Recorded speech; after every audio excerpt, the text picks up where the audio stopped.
આપણે ગાયને માતા કહેતા હોય હે, અને ગાય તમે જુઓ તો ખરા કચરાના ઢગલા ખાતી હોય.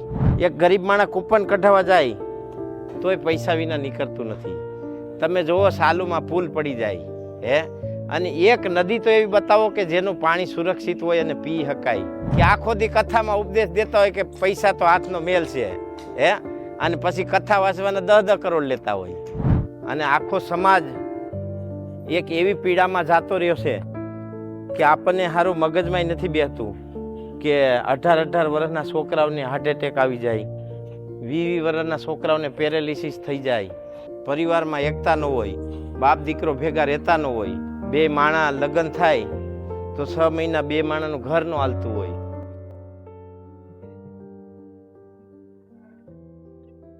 મિત્રો, જય ગૌ માતા.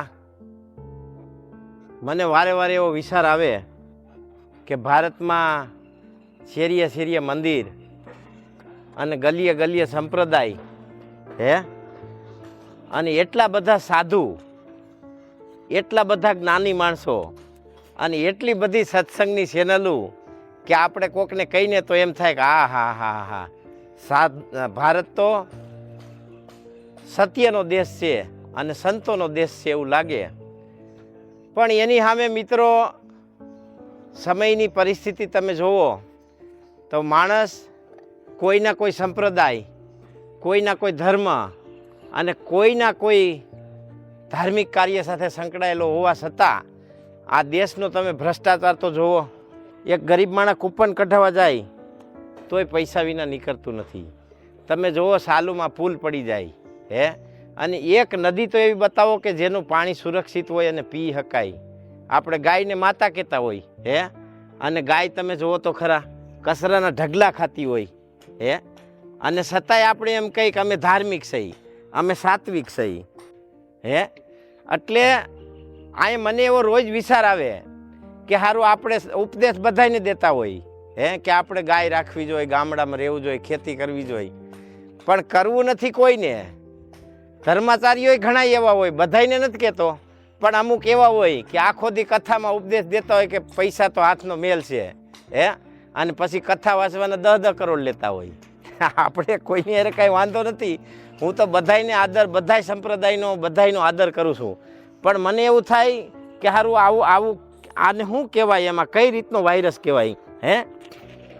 એટલે કહેવાનો મારો મતલબ એ છે કે ભારત નદીઓને પૂંજનારો દેશ છે, પણ તમે એકેય નદીમાં જઈને જોયું હે? લીલા કાશ પાણી ભર્યા છે, પાણીને અડાય નહીં એવી પરિસ્થિતિ છે. જેટલા ધાર્મિક સ્થળોના કુંડ છે એમાં પાણીના હામું ન જોવાય, મોઢામાં ન અડાડે એવી પરિસ્થિતિ પાણીની છે.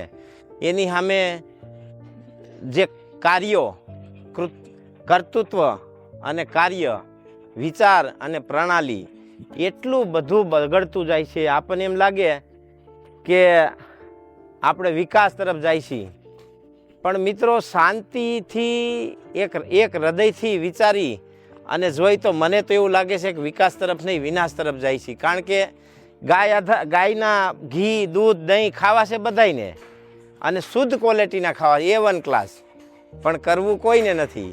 તમે કરવાનું કયો તો ગાયના ગોબર, ગાયના ગૌમૂત્ર, ગાયનું પાલન, ગાયનો ચારો એ નાખવા કરવાનો કોઈને ટાઈમ નથી. પણ ખાવું છે બધાને ઓરિજિનલ, એમાં કોઈને કાંઈ નબળું હાલે એમ નથી એમ. એટલે એવી જ રીતે ઉપદેશો દેવાવાળાય ઘણા એવા છે, એમાં સજ્જન માણસોય છે, સજ્જન સંતોય છે, પણ ઘણા બધા એવા છે કે આખો દી ઉપદેશ એવો દેતા હોય ચારિત્રનો, સંસ્કૃતિનો, સંસ્કારનો, સેવાનો, અને આખો સમાજ એક એવી પીડામાં જતો રહ્યો છે કે આપણને સારું મગજમાં નથી બેસતું કે 18 વર્ષના છોકરાઓને હાર્ટ એટેક આવી જાય,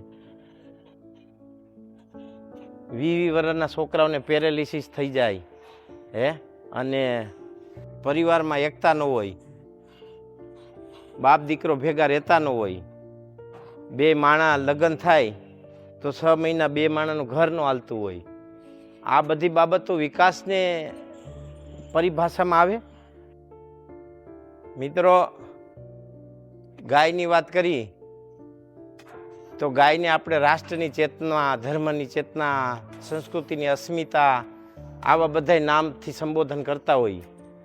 આવી મોટી મોટી જે વાતો કરતા હોય એ માણસને પૂછજો તો ખરા તમારી પાસે કેટલી ગાય છે અને કેટલું ટેકનિકલી ગાય આધારિત વ્યવસ્થા તમે ફોલો કરો છો.